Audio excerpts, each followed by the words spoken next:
नमस्कार साथियों, एक बार फिर से आप लोगों का आपके अपने इस YouTube चैनल में स्वागत है। मित्रों, पिछले वीडियो में हमने चर्चा की थी कि जो भारत है, इस भारत की ज्योग्राफी हम शुरू कर रखी थी और भारत की ज्योग्राफी में हमने ग्लोब पढ़ लिया था। पृथ्वी है, इस पृथ्वी की गतियों को हमने पढ़ लिया और इसके साथ साथ दोस्तों हमने भारत का नामकरण है वो पढ़ लिया। और पिछले वीडियो में जो हमने चर्चा की थी भारत की ज्योग्राफी में, और उसमें हमने चर्चा की थी भारत की स्थिति एवं विस्तार की। आज दोस्तों इस वीडियो के माध्यम से हम भारत की स्थिति और विस्तार को आगे बढ़ाते हैं, जिसमें हमने पिछले वीडियो में छोड़ा था कि जो भारत है, इस भारत का अक्षांश और देशांतर कितना है, तो इसके बारे में हमने दोस्तों जिक्र है वो किया था। तो यहाँ पर देखिए, इस अक्षांश से और देशांतर के साथ साथ मैंने आपसे कहा था कि जो आपकी कर्क रेखा है, इस कर्क रेखा से देखिए दोस्तों प्रश्न है वो क्या क्या पूछे जाते हैं, तो इनकी भी हम चर्चा करेंगे। तो बने रहिए आप इस वीडियो पर, और वीडियो को दोस्तों शुरू से लेकर अंत तक आप जरूर देखें और वीडियो को आप अपने दोस्तों को अधिक से अधिक शेयर करते जाइए, और शेयर करने के साथ साथ दोस्तों वीडियो को लाइक जरूर करें। ठीक है मित्रों, देखिएगा सबसे पहले यहां पर देखिए मित्रों, आपके सामने ये स्थिति है, आपके सामने देखो भारत की। यहां से प्यार से आप देखिए भारत का मानचित्र है वो बना लीजिए। यहां पर आपके सामने देखिए सबसे पहले ये भारत की स्थिति है। भारत का मानचित्र है वो बनाना सीख लीजिए मित्रों, बहुत आगे आपके सामने ये काम आएगा। ये भारत की ज्योग्राफी हम शुरू कर रहे हैं, तो भारत का सबसे पहले आपको मानचित्र है वो आना जरूरी है। तो देखिए मित्रों, यहां पर आपके सामने ये है भारत का मानचित्र, और इसी भारत के मानचित्र पर हम देखिए सारी की सारी जो इनकी जो स्थिति है उसके ऊपर हम देखिए यहां से चर्चा है वो करेंगे। तो ये आपका भारत का मानचित्र है, और इस भारत के मानचित्र में देखो हमने पढ़ा था कि ये भारत की उत्तर दिशा है, और ये है भारत की दक्षिण दिशा है, और ये भारत की पूर्व दिशा है, और यहाँ पर भारत की ये पश्चिम दिशा है। अब मित्रों देखिए, सबसे पहले कर्क रेखा की बात करें तो ये कर्क रेखा हमने पिछले वीडियो में पढ़ा था कि कर्क रेखा भारत के मध्य से होकर के गुजरती है। कहां से गुजरती है? भारत के मध्य से। और भारत के मध्य से मित्रों, भारत के मध्य से जो आपके सामने ये रेखा गुजर रही है, इस रेखा को कहा जाता है 23.5 डिग्री उत्तरी अक्षांश रेखा। और ये जो 23.5 डिग्री उत्तरी अक्षांश रेखा है मित्रों, इसको 23 डिग्री आप 30 मिनट उत्तरी अक्षांश रेखा भी लिख सकते हैं। और इसी रेखा को कहा जाता है मित्रों आपके सामने कर्क रेखा। कौन सी रेखा भाई? कर्क रेखा। यहाँ पर ये कर्क रेखा है, और इस कर्क रेखा से नीचे मैंने यहां से कहा था कि भारत का अक्षांश है वो 8 डिग्री 4 मिनट से शुरू होता है, और यहां से शुरू होने के बाद में मित्रों 37 डिग्री 6 मिनट उत्तरी अक्षांश पर जाके खत्म होता है। जब देशांतर की बात करें मित्रों, तो देशांतर है वो आपके सामने कितने डिग्री से शुरू होता है? तो यहाँ पर आपके सामने 68 डिग्री 7 मिनट से शुरू होता है। कितने मिनट से शुरू होता है? 68 डिग्री 7 मिनट पूर्वी देशांतर से शुरू होता है, और यहां से शुरू होने के बाद में मित्रों 97 डिग्री आपका 25 मिनट पूर्वी देशांतर पर जाके खत्म होता है। सबसे पहले देखिए मित्रों, इस कर्क रेखा की बात करें। कौन सी रेखा की? कर्क रेखा की। ये जो आपकी कर्क रेखा है, इसको आप 23.5 डिग्री उत्तरी अक्षांश रेखा लिख सकते हैं, या फिर आप इसको 23 डिग्री 30 मिनट उत्तरी अक्षांश रेखा लिख सकते हैं। ये रेखा जो कर्क रेखा है, ये भारत के मध्य से होकर के गुजरती है, और भारत के मध्य में देखा जाए मित्रों, तो भारत के मध्य में आपके सामने 8 राज्य आते हैं। कितने राज्य आते हैं? 8 राज्य। इन 8 राज्य से गुजरती है। कितने राज्यों से गुजरती है? 8 राज्यों से गुजरती है। कौन सी रेखा भाई? कर्क रेखा। अब देखो कर्क रेखा कितने राज्य से गुजर रही है? 8 राज्य। तो इन 8 राज्यों की हम देखो चर्चा करते हैं। सबसे पहला राज्य है आपका मित्रों गुजरात। गुजरात के बाद में दूसरा राज्य मित्रों आता है आपके सामने राजस्थान, और राजस्थान के बाद में मित्रों आपके सामने तीसरा राज्य आता है मध्य प्रदेश, और मध्य प्रदेश के बाद में मित्रों आपके सामने राज्य आता है छत्तीसगढ़, और छत्तीसगढ़ के बाद में मित्रों आता है आपके सामने झारखंड, और झारखंड के बाद में मित्रों अगला राज्य आता है पश्चिमी बंगाल, और पश्चिमी बंगाल के बाद में देखें तो यहां पर आपको राज्य मिलेगा त्रिपुरा, और त्रिपुरा के बाद में मित्रों अगला जो राज्य आपको मिलेगा वो मिलेगा मिजोरम, और मिजोरम के बाद में मित्रों यहां पर ये कर्क रेखा कौन से देश में चली जाती है? याद रखोगे म्यांमार में चली जाती है। लेकिन यहां पर देखेंगे मित्रों तो यहां पर आपको इस भारत के बीच में यहां पर एक देश मिलेगा, और उस देश का नाम आप याद रखें बांग्लादेश। तो कर्क रेखा है ये भारत के 8 राज्यों से गुजरती है, जिसमें आपका गुजरात राज्य है, राजस्थान राज्य है, मध्य प्रदेश है, छत्तीसगढ़ है, झारखंड है, पश्चिमी बंगाल है, त्रिपुरा है, मिजोरम है। लेकिन मित्रों पश्चिमी बंगाल और त्रिपुरा से पहले देखिए आपके सामने ये बीच में बांग्लादेश से होकर गुजरती है, फिर मिजोरम के बाद में ये म्यांमार में चली जाती है। लेकिन यहां पर मैंने कहा कि इन 8 राज्यों से होकर के कर्क रेखा गुजरती है। इन 8 राज्यों का मित्रों पश्चिम से पूर्व की ओर यदि भारत में इन राज्यों का क्रम देखें तो क्रम दिमाग में रखो, गुजरात, राजस्थान, मध्य प्रदेश, छत्तीसगढ़, झारखंड, पश्चिमी बंगाल, त्रिपुरा, मिजोरम।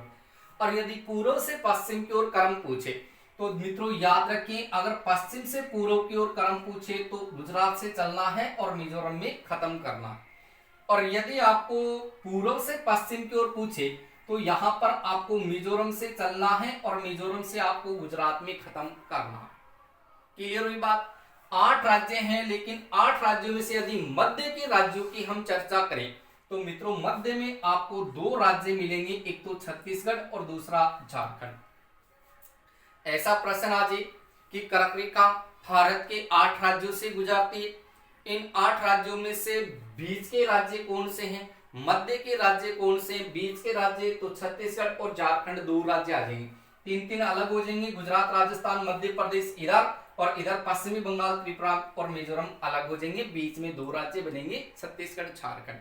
ऐसे दिमाग में रहे तो याद रखना कर्क रेखा के बीच में क्या है? छज्जा है। क्या है?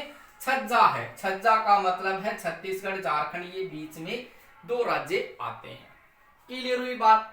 फिर देखो आगे, अब ये 8 राज्य हैं, इन 8 राज्यों में से देखा जाए मित्रों तो यहां पर इनमें से 3 राज्य आपको ऐसे भी मिलेंगे, 3 राज्य मित्रों ऐसे मिलेंगे आपको जो कर्क रेखा की बात करें तो कर्क रेखा से ऊपर उनकी राजधानी, और बाकी की राजधानी है वो इस कर्क रेखा से नीचे।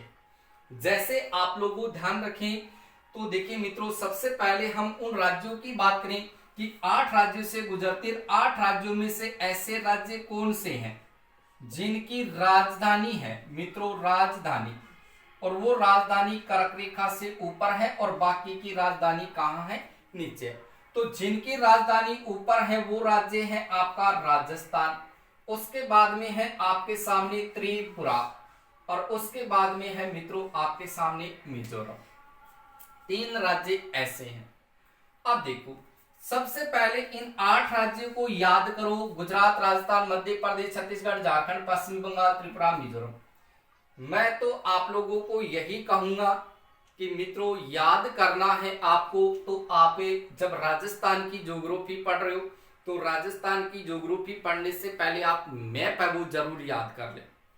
मैप को आपने याद कर लिया तो सारी की सारी कंसेप्ट ही आपकी क्लियर हो जाएगी। यदि भारत का आप जीके पढ़ रहे हैं, भारत की ज्योग्राफी पढ़ रहे हैं, तो भारत का मानचित्र आपको आना जरूरी है।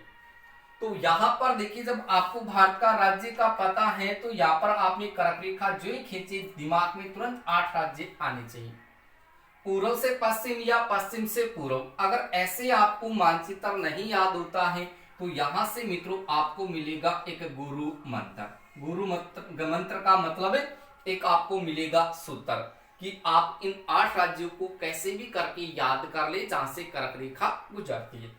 तो यहां से सूत्र आपके दिमाग में रहना चाहिए कि राम झा के, किसके, राम झा के 6 बंगु मित्र। राम झा के 6 बंगु क्या है, मित्र हैं। तो ये सूत्र जब आपने याद कर लिया तो दिमाग में अपना आप ही आ जाएगी कि भारत के उन 8 राज्यों की ट्रिक है कि राम झा के 6 बंगु मित्र, कि राम झा के 6 बंगु मित्र कर्क रेखा बांट के 8 राज्यों गुजरे। तो देखो 8 राज्य इसमें आपको मिलते या नहीं मिलते। यहाँ पर देखो सूत्र में लिखा राम, और राम को आप सभी जानते हैं, रा से आप याद रखो मित्रों राजस्थान, और मैं का मतलब दिमाग में रखो मध्य प्रदेश। लेकिन यहाँ पर एक चीज ध्यान रखो कि मध्य प्रदेश की जगह महाराष्ट्र मत कर देना, तो मैं से महाराष्ट्र भी होगा, बेरन था, मैं से महाराष्ट्र नहीं, मैं से मध्य प्रदेश करना। और झा का मतलब आप देख ही रहे, झा का मतलब है झारखंड, और इस के का मतलब है यहाँ से मित्रों कर्क रेखा। क्या है, कर्क रेखा। 6 से दिमाग में याद रखो छत्तीसगढ़, और ब का मतलब याद रखो देखो बंगाल। क्या याद रखना, बंगाल, और बंगाल भी कौन सा, दिमाग में रखो पश्चिमी बंगाल। फिर गु का मतलब दिमाग में रखो गुजरात, और मी का मतलब याद रखो मिजोरम। क्या याद रखोगा, मिजोरम। और त्रय का मतलब हो जाएगा मित्रों आपका त्रिपुरा। ये लो जी 8 राज्य याद हो गए, राजस्थान, मध्य प्रदेश, झारखंड, पश्चिमी बंगाल, छत्तीसगढ़, गुजरात, मिजोरम, त्रिपुरा। ऐसे करके आपको 8 राज्य याद हो जाएंगे, और याद हो भी चुके। अब इन 8 राज्यों में से देखिए ऐसे कौन से राज्य हैं जिनकी राजधानी कर्क रेखा से ऊपर है, बाकी की कहां है, नीचे। तो पहला नंबर ले लो और अंत के 2 नंबर ले लो, अंत के दोनों और एक शुरू का। तो शुरू का तो है राजस्थान और अंत में है मिजोरम, त्रिपुरा। ऐसे याद कर लो। ने इस रामझा के 6 बंगु मित्र में से शब्द निकालो दोस्तों, एक मित्र। मित्र शब्द याद कर लो ऐसे, या फिर मित्रा शब्द याद कर लो ऐसे। मित्रा का मतलब मीसा, मिजोरम, त्रैसा, त्रिपुरा, रासै, राजस्थान। मीसा, मिजोरम, त्रैसा, त्रिपुरा, रासै, राजस्थान। 3 राज्य ऐसे हैं जिनकी राजधानी कर्क रेखा से ऊपर है। देखो राजस्थान की राजधानी है मित्रों कौन सी, जयपुर। कौन सी है, जयपुर, जो कर्क रेखा से ऊपर है। अगर त्रिपुरा की बात करें तो त्रिपुरा की राजधानी मित्रों क्या है, तो याद रखोगा अगरतला। क्या है, अगरतला। और मिजोरम की राजधानी की बात करें तो मिजोरम की राजधानी आती है आइजोल। क्या आती है, आइजोल, जो कर्क रेखा से ऊपर है।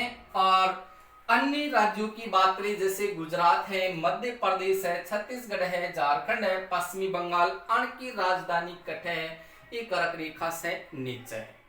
बात दिमाग में आ गई। अब देखो इस कर्क रेखा की अगर सबसे ज्यादा लंबाई की बात करें तो कर्क रेखा की सबसे ज्यादा लंबाई देखो मित्रों कौन से राज्य में है, तो याद रखोगा लंबाई सबसे ज्यादा है मध्य प्रदेश में। और सबसे कम लंबाई की बात करा तो सबसे कम लंबाई कौन से राज्य में है, तो याद रखोगा त्रिपुरा में। सबसे ज्यादा लंबाई है एमपी में और सबसे कम लंबाई है त्रिपुरा में। क्लियर हुई बात। फिर देखो इस कर्क रेखा के पास से क्षेत्रफल की दृष्टि से सबसे बड़ा राज्य कौन सा है, यानी क्षेत्रफल में बड़ा राज्य कौन सा है मित्रों, याद रखो आपने राजस्थान है। कर्क रेखा के पास जैसे 8 राज्य हैं, इन 8 राज्यों में सबसे बड़ो राज्य कौन सो, आपनो राजस्थान। सबसे छोटो राज्य कौन सा, तो याद रखो कि क्षेत्रफल में सबसे छोटा राज्य कौन सा, त्रिपुरा। त्रिपुरा क्षेत्रफल में छोटा भी है, लंबाई भी इसमें कर्क रेखा की कम है। लंबाई एमपी में सबसे ज्यादा है कर्क रेखा की, लेकिन कर्क रेखा के पास क्षेत्रफल की दृष्टि से बड़ा राज्य है अपना राजस्थान। राजस्थान, त्रिपुरा, मिजोरम की राजधानी कर्क रेखा से ऊपर, बाकी की राजधानी मित्रों कहाँ है, नीचे। क्लियर हुई बात। फिर देखो इससे कर्क रेखा के पास से अगर सबसे नजदीक जिला मुख्यालय की बात करूं मित्रों, जिला मुख्यालय की, यानी कर्क रेखा के पास से सबसे नजदीक जिला मुख्यालय, नजदीक जिला मुख्यालय की बात करें मित्रों, तो जिला मुख्यालय नजदीक कौन सा है, तो दिमाग में रखोगा बांसवाड़ा, के याद रखोगा बांसवाड़ा। तो राजस्थान में ये बांसवाड़ा जिला है आपके सामने, राजस्थान में। तो कर्क रेखा के पास या कर्क रेखा के सबसे निकट या नजदीक जिला मुख्यालय है बांसवाड़ा। और सबसे दूर की बात करा तो दूर मित्रों आता है आपके सामने कौन सा, तो दिमाग में रखोगा श्रीनगर। ये श्रीनगर है, ये दूर जिला मुख्यालय है, दूर जिला मुख्यालय। मेरे हिसाब से आपकी ये चीज क्लियर हो जाएगी, होगी या नहीं होगी। अगर क्लियर हो रही है ये सारी की सारी चीजें, तो दोस्तों कमेंट जरूर लिखें आप कि सारी की सारी चीजें सर आप जो बता रहे हैं वो सारी की सारी हमें याद हो रही है। तो दोस्तों कमेंट जरूर करें और साथ के साथ इस वीडियो को अधिक से अधिक लाइक करें और लाइक करने के साथ साथ चैनल को सब्सक्राइब भी जरूर कर लें। ठीक है दोस्तों, तो नजदीक जिला मुख्यालय है बांसवाड़ा और दूर जिला मुख्यालय आपका श्रीनगर। क्लियर हुई बात। अब देखो आगे बात करते हैं इस कर्क रेखा से। तो यहां पर देखिए इस कर्क रेखा से नीचे का जो भाग है, यानी यहां पर ये भारत का यहां से लेकर के यहां तक का ये पूरा का पूरा जो भाग है मित्रों, ये पूरा का पूरा भाग ये आपका उष्ण कटिबंध में आता है। किस में आता है, उष्ण कटिबंध में। और कर्क रेखा से ऊपर वाला जो भाग है मित्रों वो आता है आपका उपोष्ण कटिबंध में।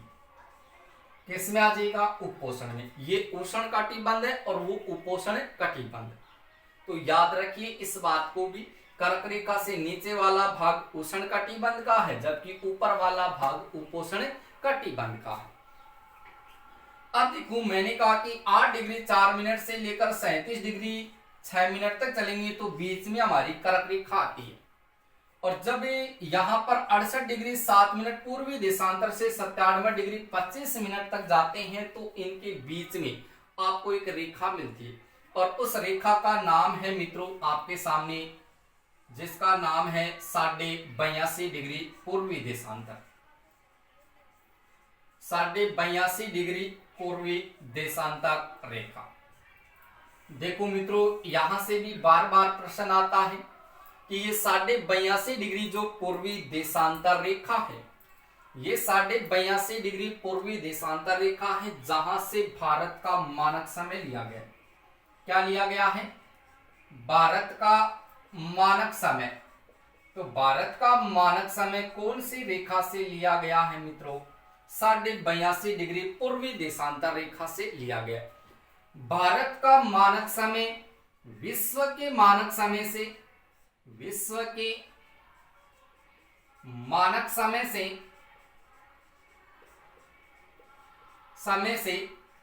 5.5 घंटे आगे है मित्रों। कितने घंटे आगे, तो याद रखिएगा कि भारत का मानक समय विश्व के मानक समय से 5.5 घंटे आगे है, क्योंकि यहां पर आपकी 68 डिग्री 7 मिनट है। तो यहां पर आप देखेंगे तो यहां पर आपकी ग्रीनविच रेखा आ जाएगी। कौन सी रेखा आ जाएगी, यहां पर ग्रीनविच रेखा, 0 डिग्री देशांतर यानी ग्रीनविच रेखा। यहां पर है आपका भारत का मानक समय। तो भारत का मानक समय विश्व के मानक समय से कितना घंटे आगे है मित्रों, 5.5 घंटे आगे है। याद रखिए इस बात को। और ये 5.5 घंटे आगे कैसे है, मैंने ग्लोब जब आपको पढ़ाया था तो वहां पर मैंने इसके बारे में चर्चा जरूर की थी।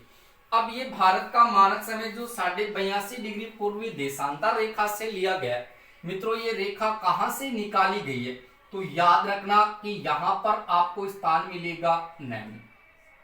ये नैनी जो आपके सामने मिर्जापुर है वहां पर आता है, और मिर्जापुर है ये इलाहाबाद का भाग है। और इलाहाबाद कौन से राज्य में है, यूपी में। तो याद रखिए मित्रों कि 82.5 डिग्री जो आपकी पूर्वी देशांतर रेखा है जहां से भारत का मानक समय लिया गया है, ये 82.5 डिग्री पूर्वी देशांतर रेखा आपके सामने भारत से निकाली गई है और भारत में ये नैनी मिर्जापुर इलाहाबाद यूपी से निकाली गई है। और यहां से निकलने के बाद में मित्रों आपके सामने ये रेखा भारत के 5 राज्यों से होकर के गुजरती है। कितने राज्यों से? 5 राज्यों से गुजरती है। देखो ध्यान रखिए कि कर्क रेखा भारत के 8 राज्यों से गुजरती है और 82.5 डिग्री पूर्वी देशांतर रेखा मित्रों 5 राज्यों से गुजरती है। 5 राज्यों की बात करें तो 5 राज्यों में देखो पहला है यूपी, यूपी के बाद में दूसरा राज्य आता है मध्य प्रदेश और मध्य प्रदेश के बाद में आता है आपके सामने छत्तीसगढ़ और छत्तीसगढ़ के बाद में आपके सामने आता है ओडिशा, ओडिशा या उड़ीसा और उसके बाद में आता है मित्रों आपका आंध्र प्रदेश, जिसको वर्तमान में नाम दिया गया है सीमांध्र। याद रखिए इस बात को भी। यानी 82.5 डिग्री पूर्वी देशांतर रेखा भारत के 5 राज्यों से गुजरती है।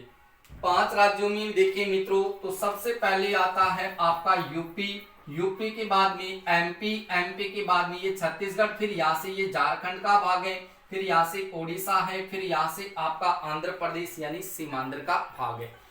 इन 5 राज्यों को याद करने के लिए मित्रों आप सूत्र याद रख सकते हैं। यहां से देखो सूत्र याद रखेंगे आप, उम्मछे आओ, देखो उम्मछे आओ, उम्मछाओ का मतलब कि भारत में 82.5 डिग्री पूर्वी देशांतर रेखा का उम्मछाओ। उम्मछाओ का मतलब याद रखो ऊ से उड़ीसा, ओ से उड़ीसा, मैं से देखो मध्य प्रदेश, 6 से छत्तीसगढ़, आ से हो जाएगा आपके सामने आंध्र प्रदेश सीमांध्र और यहां पर आपका और ओ से हो जाएगा ओडिशा, आ से हो जाएगा आंध्र प्रदेश और इसका हो जाएगा आपके सामने 6 का छत्तीसगढ़ हो जाएगा, मैं का मध्य प्रदेश और ऊ से उत्तर प्रदेश, ऊ से उत्तर प्रदेश करना मित्रों, ऊ से उत्तर प्रदेश, मैं से मध्य प्रदेश, 6 से आ जाएगा छत्तीसगढ़, आ से आ जाएगा आंध्र प्रदेश और ओ से हो जाएगा ओडिशा। इस प्रकार से आप भारत के 5 राज्य याद कर सकते हैं जहां से भारत का मानक समय यानी 82.5 डिग्री पूर्वी देशांतर रेखा गुजरती है मित्रों। अब देखिए यानी यहां से आ रही है आपकी देखो मित्रों कर्क रेखा और यहां से आ रही है आपके सामने 82.5 डिग्री पूर्वी देशांतर रेखा। ये दोनों रेखा एक दूसरे को समकोण पर देखो कहां पर काटती है तो मित्रों याद रखिएगा आप सरगुजा। कौन सा क्षेत्र है? सरगुजा। और ये सरगुजा नामक स्थान आपको मिलेगा छत्तीसगढ़ में, यानी सरगुजा जो छत्तीसगढ़ राज्य में है, ये सरगुजा छत्तीसगढ़ राज्य में कर्क रेखा और 82.5 डिग्री पूर्वी देशांतर रेखा एक दूसरे को समकोण पर काटती। इस प्रकार से मित्रों ये समकोण पर काटेगी, इधर से कर्क रेखा, इधर से 82.5 डिग्री का मिलेगी सरगुजा में मिलेगी। सरगुजा कहां? छत्तीसगढ़ में मिलेगी। और एक मित्रों यहां से आप ध्यान रखें कि कर्क रेखा के निकट जो शहर आता है, कर्क रेखा के सर्वाधिक निकट शहर, तो कर्क रेखा के सर्वाधिक निकट शहर की बात करें तो वो आता है आपका रांची। और रांची आपको शायद पता है कौन से राज्य में है, रांची है आपका झारखंड में। कहां पर है मित्रों? झारखंड में। ये तो बात हुई कर्क रेखा और 82.5 डिग्री पूर्वी देशांतर रेखा की। अब देखिए मित्रों जब हम भारत का देशांतरी विस्तार पढ़ते हैं तो भारत का जो देशांतर, पहले आप इसका स्क्रीनशॉट है वो ले लीजिए। पहले मित्रों आप पहले इसका स्क्रीनशॉट ले लीजिए, फिर हम आगे की चर्चा है वो करते हैं। आप इनका स्क्रीनशॉट है वो ले लीजिए ताकि हम आगे की चर्चा है वो करें। ले लिया स्क्रीनशॉट? अब देखिए मैंने आपसे कहा कि यहां पर देखिए आपका भारत का देशांतर 68 डिग्री 7 से लेकर के 97 डिग्री आपका 25 मिनट पूर्वी देशांतर तक है। देशांतर में अंतर कितनी डिग्री या मिनट का है मित्रों? मैंने कहा था 29 डिग्री 18 मिनट का अंतर है। कितने का अंतर है? 29 डिग्री 18 मिनट का अंतर है। तो यहां पर ध्यान रखें कि भारत का पूर्वी तथा पश्चिमी छोर में अगर अंतर देखें तो कितने घंटे का है, तो याद रखिए मित्रों, लगभग देखा जाए तो यहां पर 2 घंटे का अंतर है वो माना जाता है। कितने घंटे का? 2 घंटे का अंतर है वो माना जाता है। यानी लगभग आपका 1 घंटे 57 मिनट और 12 सेकंड का अंतर है वो रहेगा। कितने का रहेगा? 1 घंटे 57 मिनट 12 सेकंड का अंतर आपको मिलेगा मित्रों, जो लगभग आपका 2 घंटे है वो प्रदर्शित करेगा। तो 2 घंटे का अंतर है वो भारत के पूर्वी तथा पश्चिमी छोर में, या फिर हम कह सकते हैं कि भारत के गुजरात और आपका अरुणाचल प्रदेश में कितने घंटे का अंतर है, तो बता सकते हैं आप लगभग 2 घंटे का अंतर है। तो मित्रों, ये हुई आपकी कर्क रेखा और 82.5 डिग्री पूर्वी देशांतर रेखा। तो दोस्तों, आज का ये वीडियो आप लोगों को कैसा लगा? यदि ये वीडियो आपको पसंद आया है तो मित्रों, आप इस वीडियो को अपने दोस्तों को और अपने सहपाठियों को, अपने मित्रों को, अपने रिश्तेदारों को, यानी जो भी आपके जो स्टूडेंट साथीगण हैं जो कंपटीशन की एग्जाम की तैयारी कर रहे हैं, तो आप इनको अधिक से अधिक इस वीडियो को भेजें, यानी अधिक से अधिक इस वीडियो को शेयर करें ताकि वो भी है वो इस चीजों को पढ़ लें। तो दोस्तों, मिलेंगे हम नेक्स्ट वीडियो में इसी भारत की ज्योग्राफी में, जिसमें हम आगे के और भी टॉपिकों के ऊपर चर्चा करेंगे कि हमें कौन सी चीजें और पढ़नी है। तो मैं आपको एक एक टॉपिक है वो क्रम से बताऊंगा। ठीक है दोस्तों, मिलते हैं नेक्स्ट वीडियो में। तब तक बने रहिए आप इस चैनल के साथ, लगातार आपको ऐसे वीडियो मिलते रहेंगे। और दोस्तों, कमेंट करना ना भूले, अपना सुझाव है वो अवश्य दे और वीडियो को अधिक से अधिक लाइक करें। ठीक है दोस्तों।